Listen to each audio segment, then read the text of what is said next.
Hello guys, welcome back to my YouTube channel. Guys आप देख रहे हैं जस्ट लर्न इंडिया। और गाइज आज हम बात करने वाले हैं reverse repo rate, repo and CRR SLR क्या है, ठीक है, जिसमें हम मॉनेटरी पॉलिसी में समझेंगे हिंदी में। और यदि गाइज आप न्यू है तो गाइज प्लीज़ इस चैनल को सब्सक्राइब कीजिए और अपने दोस्त को भी शेयर करना ना भूलें। और गाइज आप कंपटीशन की तैयारी कर रहे हैं तो गाइज आप डेली आप टॉपिक्स वाइज टॉपिक्स याद कीजिए, क्योंकि गैस इस चैनल के माध्यम से आपको हर प्रकार से रिलेटेड टॉपिक्स आपको देखने को मिलेगा। और गैस आप नोट्स कॉपी भी बनाइए ताकि गैस आप उस नोट्स को आने वाले आगामी परीक्षा जैसे एसबीआई यानी कि banking, railway, SSC, NPSC, UPPSC जैसे मोस्ट इम्पोर्टेंट एग्ज़ाम को आप कवर कर सकेंगे। तो गैस देर न करते हुए चलते हैं इस टॉपिक की ओर। और गैस आप एंड तक वॉच कीजिए। तो गैस क्या आप जानते हैं कि कैसे आरबीआई मॉनेटरी पॉलिसी के द्वारा महंगाई को नियंत्रित किया जाता है? तो गैस आइए समझते हैं। भारतीय रिजर्व बैंक यानी आरबीआई समय समय पर अपने मॉनेटरी पॉलिसी यानी मौद्रिक नीतियों को बदलाव करता रहता है, ठीक है। और तब से आपको सुनने को मिलता होगा कि ब्याज दरें घट रही है, बढ़ रही है या फिर स्थिर रही है। आपने बैंक में हमेशा जाते होंगे, कोई बैंक में जो ब्याज दर है कहीं ज़्यादा होता है, किसी बैंक में कम होता है। और आपको ये भी देखने को मिला होगा कि सीआरआर एसएलआर की उनकी कटौती होती है और बढ़ोतरी हर बैंक में। ये किसके द्वारा होता है गाइस? भारतीय रिजर्व बैंक यानी कि आरबीआई द्वारा होता है, ठीक है। क्या आप जानते हैं कि आरबीआई की मौद्रिक नीति क्या है और repo rate, reverse repo rate, CRR और एसएलआर क्या होते हैं? यानी गाइस ब्याज दरें बढ़ाने या घटाने में अर्थव्यवस्था और शेयर बाजार पर क्या प्रभाव पड़ता है, जानेंगे इस लेख में, ठीक है। आपसे अनुरोध है कि आप शिक्षण को छोड़े नहीं, क्योंकि जब तक मौद्रिक नीति और ब्याज दरों में बदलाव के बारे में सही से नहीं समझेंगे तब तक आप पैसा नहीं बना सकते। तो गैस आइए हम समझते हैं इस वीडियो पे। और यदि गैस ये वीडियो आपको पसंद आ रहा है तो गैस प्लीज़ एक लाइक कीजिए, और चैनल पे न्यू है तो गैस प्लीज़ एक चैनल पे सब्सक्राइब कीजिए और शेयर करना तो नहीं भूलिएगा गाइस, क्योंकि गाइस ये आपके भाई का चैनल है और किसी का नहीं, ठीक है। हम समझेंगे मॉनेटरी पॉलिसी का हिंदी मीनिंग है क्या, ठीक है। मौद्रिक नीति, ठीक है। आरबीआई की मौद्रिक नीति एक ऐसा टूल है जिसका मदद ब्याज दरों में बदलाव करके मांग और आपूर्ति को नियंत्रित किया जाता है, जिसमें महंगाई कम कर रहे हैं और अर्थव्यवस्था में बढ़ोतरी होती रही, ठीक है। अब हम पूछेंगे केवल ब्याज दरों को घटा या बढ़ाकर आरबीआई कैसे डिमांड और सप्लाई को कंट्रोल करता है, तो वह भी आगे जानेंगे, बने रहे हमारे साथ। तो गाइस यहाँ पर हम समझ लें कि आरबीआई का मुख्य उद्देश्य है इनकम ग्रोथ और इन्फ्लेशन यानी कि महंगाई दर की ब्याज एक बैलेंस बनाना। और इस बैलेंस को बनाने के लिए मॉनेटरी पॉलिसी का सहारा लेते हैं। जैसे कि न्यूज़पेपर में आप अक्सर पढ़ते या सुनते होंगे कि दिन एमपीपीएससी की मीटिंग हुई, तो यहाँ पर एमपीपीएससी का क्या मतलब है वह भी जान लेते हैं, ठीक है। एमपीपीसी का फुल फॉर्म होता है मॉनेटरी पॉलिसी कमेटी, यानी कि यह इसमें 6 सदस्य वाली एक कमेटी होती है। लोग हर तिमाही पॉलिसी के ऊपर चर्चा करते हैं और निर्धारित करते हैं कि ब्याज दरों में बदलाव किस प्रकार से करना है। आइए गाइस समझते हैं ब्याज दरों का अर्थव्यवस्था के ऊपर क्या प्रभाव पड़ता है, यानी कि effect of interest rate on economy, ठीक है। तो गाइस आरबीआई ब्याज दरों को जब भी बढ़ाती है तो उसका मुख्य उद्देश्य रहता है कि महंगाई को नियंत्रित करना, यानी कि महंगाई बढ़ाने का मतलब होता है कि वस्तुओं की मांग अधिक है और गैस आपूर्ति यानी सप्लाई नहीं हो पा रही है। यानी कि महंगाई का दूसरा मतलब यह है कि पब्लिक और बिजनेस के पास अधिक पैसा है, यानी कुल मिलाकर इस इकोनॉमी में तरलता यानी कि लिक्विडिटी काफ़ी ज़्यादा मात्रा में है और इसलिए महंगाई ऊपर की ओर जा रही है। जैसे कि आरबीआई ब्याज दरों को बढ़ाता है, उसी तरह सभी लोन रेट्स महंगे हो जाते हैं और धीरे धीरे करके लोन पर भी पैसा लेना कम हो जाता है। इससे पहले सस्ते कारण आसानी से यह समझे कि पैसे मिलता था। मान लें कि पहले सस्ते लोन मिलता था और उसकी वजह से बाजार लिक्विडिटी अधिक थी, पर जैसे ही लोन महंगा हो जाता है वैसे वैसे मार्केट में लिक्विडिटी धीरे धीरे कम हो जाता है। ठीक है। और गाइस जैसे जैसे बाजार में पैसों का लेन देन कम होता जाएगा वैसे वैसे महंगाई दर भी धीरे धीरे कंट्रोल में आ जाती है। पर गाइस इसका नेगेटिव पॉइंट भी यह है कि इसे लंबे समय तक इकोनॉमी स्लो डाउन आने की संभावना रहती है और ब्याज दरों को बढ़ाते बढ़ाते एक समय ऐसा आएगा जब अर्थव्यवस्था की रफ्तार बिल्कुल सुस्त हो जाएगी, पर महंगाई धीरे धीरे करके नियंत्रित में आने लगेगी। उस समय ब्याज दरों को नीचे की ओर जाने का समय आ जाता है। ठीक है, यानी कि धीरे धीरे जब ज़्यादा होता है तो धीरे धीरे कंट्रोल पे आने लगता है। अब जैसे कि रिजर्व बैंक के द्वारा आप ब्याज दरों में कटौती की जाएगी वैसे लोन रेट में भी कटौती होगी। उधार मिलना अधिक आसान होता चला जाएगा, यानी लेन देन या पब्लिक स्पेंडिंग बढ़ जाएगी और इकोनॉमिक्स ग्रोथ भी बढ़ जाएगी। लेकिन गाइस जैसे जैसे बाजार अधिक पैसा आता जाएगा वैसे वैसे एक फिर महंगाई की ओर खतरा बढ़ता रहेगा। इसके लिए फिर से इंटरेस्ट रेट बढ़ाने की जरूरत पड़ेगी। तो इसी तरह से ये साइकिल चलता रहता है। ठीक है गैस, वही बात करें अब रेपो रेट क्या होता है। तो गैस रेपो रेट का फुल फॉर्म होता है, रेपो का फुल फॉर्म होता है रीपर्चेस ऑप्शन। ठीक है, जिसमें गैस रेपो रेट का हिंदी मीनिंग होता है पुनर्खरीद विकल्प दर। ठीक है, क्या होता है गाइस, पुनर्खरीद विकल्प दर। गाइस यह तो आप जानते होंगे कि आप बैंकिंग को यानी बैंकों को पैसे की जरूरत पड़ती है तो वह आरबीआई से ही पैसे क्यों लेते हैं, पर आपको क्या लगता है कि आरबीआई उन्हें यह पैसा फ्री में देती है? जी नहीं, ऐसा बिल्कुल नहीं है, बल्कि इसके लिए आरबीआई कुछ ब्याज की भी चार्ज करती है, जैसे रेपो रेट कहा जाता है। तो गाइस यहाँ पे रेपो रेट वह रेट है जिस पर आरबीआई बाकी बैंकों को उधार देती है। यानी कि यहाँ पर एक बात ध्यान देने वाली बात है कि जब भी बैंकों को आरबीआई से पैसे मिलेंगे वह अगर अधिक ब्याज पर मिलते हैं तो वह बैंक जो लोन आपको देने वाला है उसका भी इंटरेस्ट रेट बढ़ जाता है। यानी आपने अचानक देखे होंगे कि हर महीना में इंटरेस्ट रेट कुछ अलग रहेगा और सेकेंड मंथ में कुछ अलग होगा, क्योंकि गैस वहाँ रेपो रेट कौन बढ़ाता है गैस, आरबीआई बढ़ा देता है। ठीक है, सभी बैंकों का रेपो रेट को बढ़ाने या घटाने महंगाई दर और इकोनॉमिक्स एक्टिविटी पर काफ़ी प्रभाव पड़ता है। यानी कि हम समझें तो जब भी रेपो रेट बढ़ाया जाता है तो फिर भी बोरोविंग रेट यानी लोन के रेट भी बढ़ जाते हैं, जिसका कारण बाजार में लिक्विडिटी कम होने लगती है। इसमें महंगाई काबू में आ जाती है।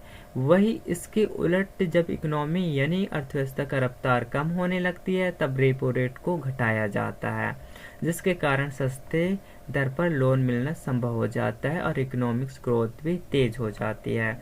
तो गाइस आइए समझते हैं अब रिवर्स रेपो रेट क्या होता है। What is reverse repo rate? तो गाइस समझेंगे हिंदी में। अभी तक आपने देखा कि बैंकों में जब भी पैसे की जरूरत पड़ती है तो रिवर्स रेपो यानी कि रिवर्स बैंक के से उधार लेता था, पर अब आप जानेंगे कि आरबीआई भी बैंकों से पैसे उधार लेता है। कैसे गाइस? ठीक है, जी हाँ गाइस, यहाँ पर रिवर्स रेपो रेट होता है, यानी रिवर्स रेट का उल्टा भी होता है। तो रिवर्स रेपो रेट वह रेट है जिस पर आरबीआई बैंकों से पैसे उधार लेता है। हालांकि एक प्रकार से इसे पैसे उधार लेना नहीं कहेंगे, क्योंकि ये आरबीआई तो एक होलसेल एंटिटी और धीरे धीरे जब महंगाई बढ़ने लगती है तब उसका उपयोग किया जाता है। जब महंगाई के समय बैंकों के पास लिक्विडिटी बढ़ जाती है तो आरबीआई रिवर्स रेपो रेट बढ़ा देता है, जिसका कारण यह है गाइस कि बैंक अपना पैसा आरबीआई को दे देते हैं और उन्हें इससे अधिक फायदा मिलता है। यह तरीका है जिसके कारण लिक्विडिटी यानी तरलता को कम करके चेष्टा की जाती है जिसमें महंगाई काबू में आ सके। तो जब भी रिवर्स रेपो रेट बढ़ोतरी की जाएगी, बैंकिंग सिस्टम में लिक्विडिटी कम होती जाएगी, जिसमें महंगाई को काबू करने में मदद मिलेगा। यहाँ जो बार बार लिक्विडिटी की बात की जा रही है, उसका मतलब ये होता है गाइस कि बैंकों के पास भी जो खाली पैसा पड़ा रहता है, उससे भी यहाँ पर लिक्विडिटी यानी तरलता कहा जाता है। ठीक है, अब गाइस वही बात करें हम, तो जब भी रिवर्स रेपो रेट को कम किया जाता है तो बैंकों को उतना ही फायदा नजर नहीं आता। वह अपना पैसा मनी मार्केट इन्वेस्ट करते हैं, जिसके कारण बाजार में अधिक तरलता आती है। इसकी वजह से लोन में सस्ते होते जाते हैं और अर्थव्यवस्था को रफ्तार मिलती है। अब गाइस समझते हैं CRR क्या होता है। CRR का फुल फॉर्म होता है कैश रिजर्व रेशियो। ठीक है, जिसका मतलब होता है आरक्षित नकदी निधि अनुपात। तो गैस देखिए, जब भी बैंकों में रिजर्व बैंक के पास कैश में एक फंड मेंटेन करना होता है तो उसे कितना मेंटेन करना है, और यह निर्भर करता है कि CRR के ऊपर। ठीक है, यानी कैश रिजर्व रेशो एक ऐसा डिपॉजिट है जिसे हर बैंकों को रिजर्व बैंक ऑफ इंडिया के पास मेंटेन करना होता है। कैश रिजर्व रेशियो का भी वही ऑब्जेक्टिव है कि उसकी मदद में महंगाई दर, पैसों की सप्लाई और लिक्विडिटी को कंट्रोल करना होता है। जब भी RBI CRR को बढ़ाती है, इसका मतलब यह हुआ कि डिपॉजिट की वैल्यू को बढ़ा रही है और अब बैंकों को RBI के पास अधिक पैसे डिपॉजिट करना होगा। इससे होगा क्या गाइस कि बैंकों के पास जो भी अधिक पैसा था वह सब धीरे धीरे करके RBI के पास जमा हो जाएगा, जिससे बाजार में तरलता कम हो जाएगी और महंगाई काबू में आने लगेगी। वही जब भी कैश रिजर्व रेशियो को कम किया जाता है तो बैंकिंग सिस्टम में लिक्विडिटी बढ़ जाती है, क्योंकि RBI के पास जो पैसा जमा था वह अब बैंकिंग सिस्टम में आ जाता है, और जिससे सस्ते लोन मिलने का संभावना बढ़ती जाती है। इससे अर्थव्यवस्था में रफ्तार बढ़ती है। और गाइस अब समझते हैं SLR क्या होता है। What is SLR? तो SLR का फुल फॉर्म होता है गाइस स्टैट्यूटरी लिक्विड रेशियो। ठीक है, यानी कि वैधानिक तरलता अनुपात। आप इसे देखकर CRR में कंफ्यूज ना करें, यह भी एक तरह का एक फंड होता है। इसे RBI के पास मेंटेन नहीं करना है, बल्कि बैंकों को खुद अपने पास वह रिजर्व बना के रखना होता है। इस फंड को बैंक, कैश, गोल्ड या गवर्नमेंट सिक्योरिटी फॉर्म रख सकते हैं। कई बार लोन के डिफॉल्ट होने की दिशा में यह रिजर्व काम आता है और बैंकों को इंसॉल्वेंसी में बचता है, और इससे हम बैंकों की क्रेडिट ग्रोथ भी अच्छी होती है। तो जब भी SLR बढ़ाया जाता है तो इसमें बैंकिंग सिस्टम में लिक्विडिटी कम होती जाती है, और जिसके कारण इन्वेस्ट रेट बढ़ाने पड़ते हैं, जिसमें महंगाई दर काबू में आती है, और वह इसके उलट इकोनॉमिक्स एक्टिविटी को आप तेजी से करके SLR को घटाया जाता है, और जिससे कि आप बैंकिंग सिस्टम में लिक्विडिटी अधिक हो जाए और लोन सस्ते में उपलब्ध हो जाए। ठीक है, अब गाइस समझते हैं कि RBI की मौद्रिक नीति का विश्लेषण क्या है, यानी कि RBI मॉनेटरी पॉलिसी एनालिसिस समझते हैं। ठीक है, तो गाइस सबसे पहले ऊपर में बाई खबर देखें तो दिसंबर 2021 की यह है कि उस समय आप देख सकते हैं कि रेपो रेट का बदला नहीं गया, यानी कि अभी भी देखें तो 2021 की जो दिसंबर 2021 है उसको रेपो रेट को नहीं बदला गया, और वही 4% आसपास चल रही है, क्योंकि उस वक्त महंगाई दर भी कम थी। आप देख सकते हैं कि यहाँ पर नीचे लिखा हुआ है कि समय रिवर्स रेपो रेट भी 3.35% थी। अब जैसे जैसे महंगाई बढ़ती गई, इंटरेस्ट रेट में भी बढ़ोतरी होने लगी, और आप 2022 की न्यूज में देखेंगे तो आप 4.9% पाएंगे 50 बेसिस पॉइंट पर। ठीक है, तो गैस आपको यह पॉइंट आपको अच्छा लग रहा है तो गैस प्लीज़ आप इस वीडियो को लाइक कीजिए और आगे भी ऐसे कंटिन्यू बढ़ते जाइए। तो गैस हम एनालाइज समझे 2017 से 2019 के बीच। तो गैस ये बढ़ के 6% महंगाई बढ़ गई। ठीक है, 2019 के बाद महंगाई होने के कारण ब्याज दरों में डाउन किया गया, जिससे कि इकोनॉमिक एक्टिविटी बढ़ रहे यानी कि बढ़ सके। ठीक है, लेकिन अब तक 2020 से 21-22 के आप कोविड समय में आप देखेंगे तो गैस ये समय पर लोन मिलना भी बहुत आसान हो गया था, क्योंकि इंटरेस्ट रेट भी पब्लिक बिजनेस में पास काफ़ी पैसा था। लेकिन कोरोना की वजह से ये आगे चढ़ के 2020 के बाद इन्फ्लेशन 6% भी ऊपर चलता गया। ठीक है, वही रसिया और यूक्रेन युद्ध के बाद भी स्थिति और भी अधिक खराब होने लगी, तो इसी कारण यह बाजार लिक्विडिटी अधिकता थी कि उसे कम करने के लिए आरबीआई को तेजी के साथ इंटरेस्ट रेट बढ़ाने पड़े। और वही अब दिसंबर 2022 की न्यूज के बाद आपने देखी होंगी कि आरबीआई मॉनेटरी पॉलिसी कमेटी ने इसको 6.25 यानी कि परसेंट हो गया था, यानी कि 5.35 से 60.25% हो गया था। ठीक है, तो गैस यहाँ पे आप समझेंगे कि आरबीआई ने जून 50 बेसिस पॉइंट पर रेट बढ़ाए थे, मगर यह 35 बेसिस पॉइंट पर ही बढ़ाया है, क्योंकि महंगाई थोड़ी नरम हुई थी।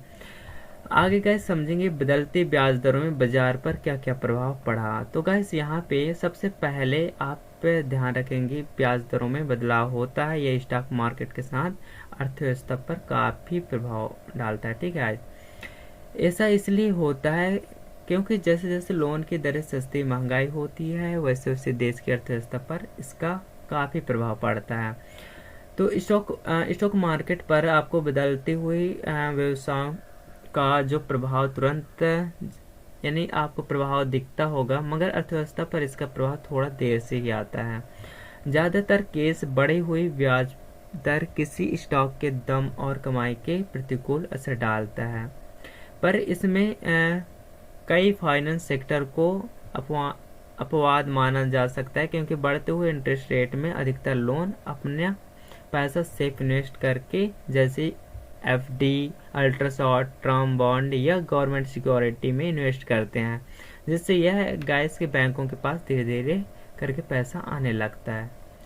तो गैस आप शेयर करना ना भूलें और देखना भी ना भूलें नेक्स्ट वीडियो। तो गैस अब आने वाले हैं नेक्स्ट पार्ट नेक्स्ट वीडियो में, तब तक के लिए guys bye bye, take care. और यदि गैस आप इस वीडियो पे नए आए हैं और आपको कुछ नया सीखने को मिला है तो गैस प्लीज़ एक लाइक कीजिए, शेयर कीजिए और सब्सक्राइब करना ना भूलें। गैस मिलता है नेक्स्ट वीडियो में, तब तक के लिए guys bye bye, take care guys.